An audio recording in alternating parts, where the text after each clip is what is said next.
RH, quer saber como voar no trabalho? É só usar a Flash. Com a Flash, você concentra toda a gestão de pessoas em um único lugar. Faça a admissão dos colaboradores e solicite mais de 8 categorias de benefícios. Ah, e você ainda pode fazer todo o controle de ponto. Conheça o novo onboarding integrado da Flash em flashapp.com.br. This is a Rogue Media Network podcast. Central Texas Life with Ann Harder presents Central Texas Events.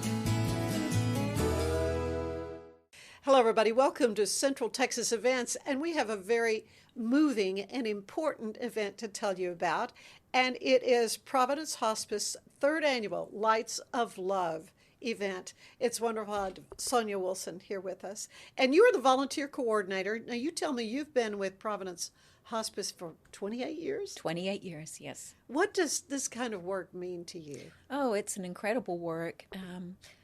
It's a sacred work. Yeah, it is. It's a calling. It is. It really is a calling. We have a wonderful team of people, a great group of volunteers that feel that calling as well and work in this organization because it's a calling to them. It's a sacred work. You're working with families and patients at the very last part of their life. Yeah. And it's a privilege and an honor to be there with them and to engage with them and to be a part of that. Well, such an important support, not only for the patient to provide the palliative care that they're needing, but for those caregivers. Right. Who are going through so much at that time. Well, Lights of Love, this is a very special event with luminaries. It's an evening event. So tell us all about this. This is our third year to do this. It is our only fundraiser for the year. And we do this down at Indian Springs Park. The first year, the suspension bridge was closed. They were doing all the reconstruction, right. They worked remodeling. on that for the longest time, it seemed like. Yeah, it was a long time. So we did it on the Washington Bridge, just right next to the suspension bridge. Last year, we had the suspension bridge all planned out, ready to go, and it poured rain. It was awful. Well, there's that. There was that. But the people at the Hilton were incredibly generous and opened up a ballroom for us and allowed us to put the luminaries in the ballroom. So we had several hundred people come through last year to view the luminaries.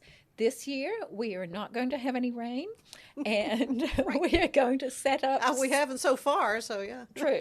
So we're going to set up about, 600 to 700, maybe more luminaries along this Indian suspension bridge. And so these luminaries can be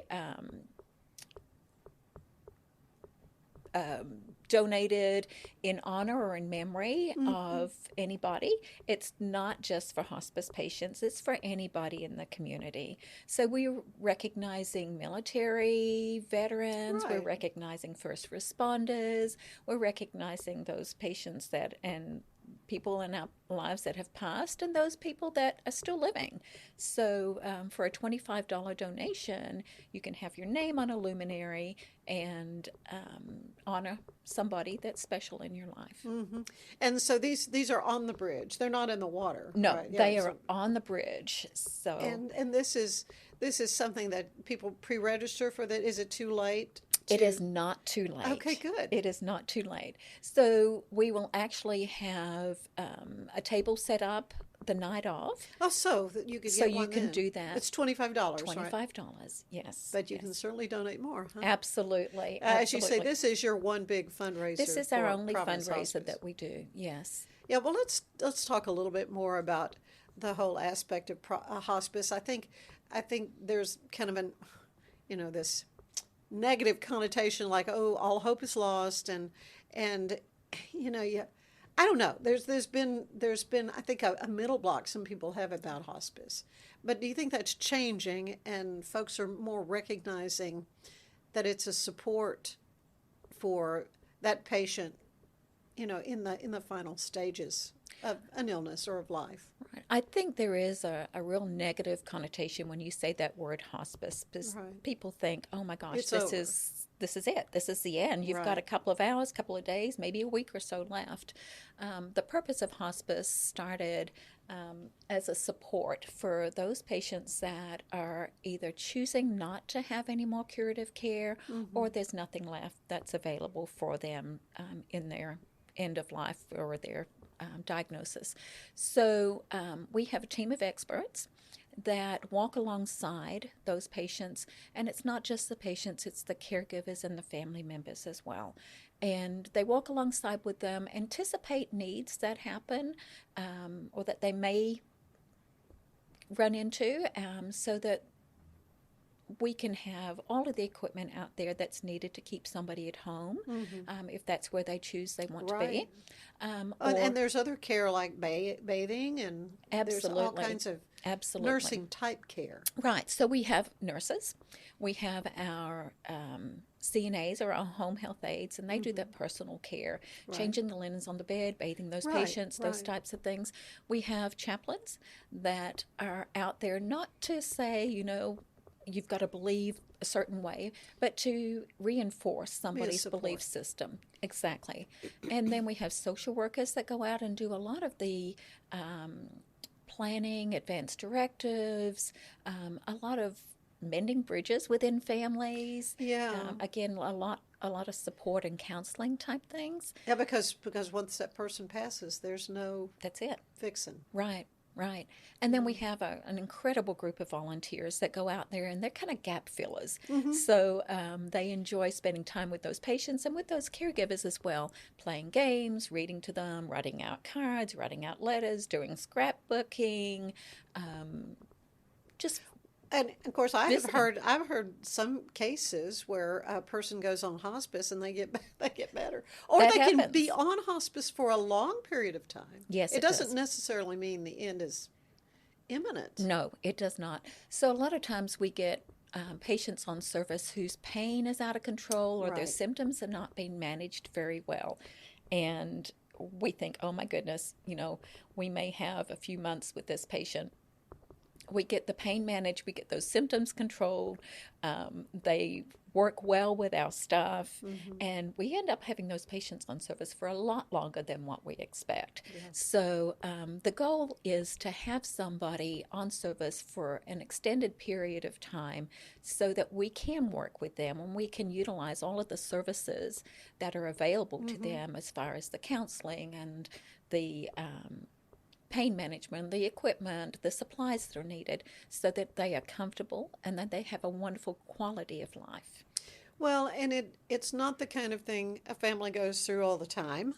It's a rare event, I would suspect, in most families, and yet you and your staff understand and know what's happening, and because you can give advice, and just information to the caregivers, as well. I mean, that's invaluable. We get one chance to do it right. There's no do-overs. That's true. No do-overs. No do-overs in this job. So we like to maintain a good line of communication with the caregivers and with the patients. And, what do they want? What do they want the rest of their life to look like? We have the opportunity to sometimes to do those last minute things. I want to get out on the golf course again, and let's go. Let's get a golf cart. Let's ride around. I want to go fishing one more time. Let's do that. With our pediatric patients, we work with different organizations that help fulfill their wishes. So maybe it's going to Disneyland. Was it Make-A-Wish Foundation working with them? Yeah.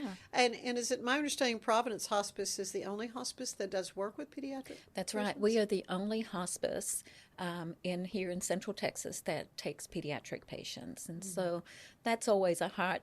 That's heart-rending. Yeah, it really is. It tugs at your heartstrings. Nobody wants to lose their child. No.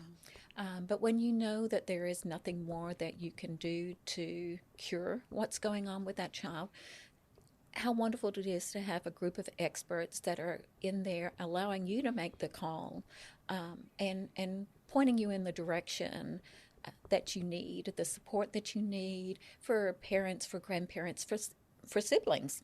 And then providing care and grief support services to those patients' family members afterwards. Afterwards, really. Yeah, we have a wonderful bereavement program.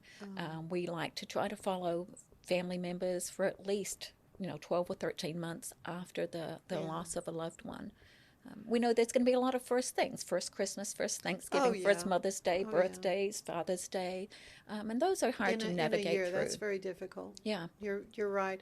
Well, and to have that kind of staff and that kind of support for these precious patients and their families, it takes money, and so that's why this wonderful Lights of Love event at the Suspension Bridge on the evening of Friday, the 1st of November.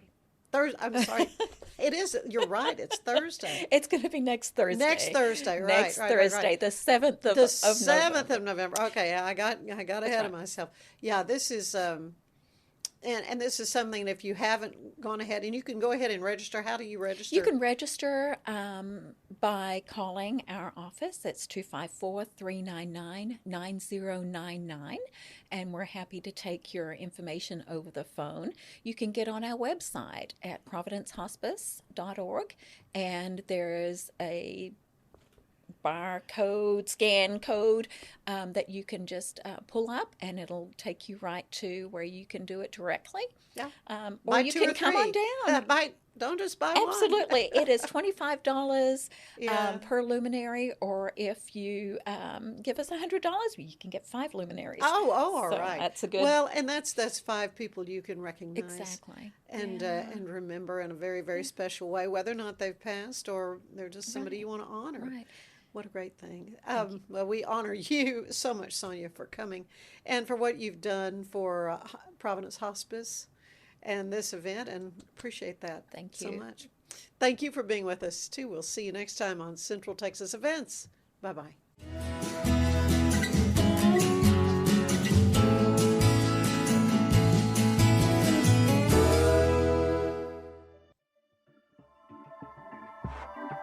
This has been a Rogue Media Network production.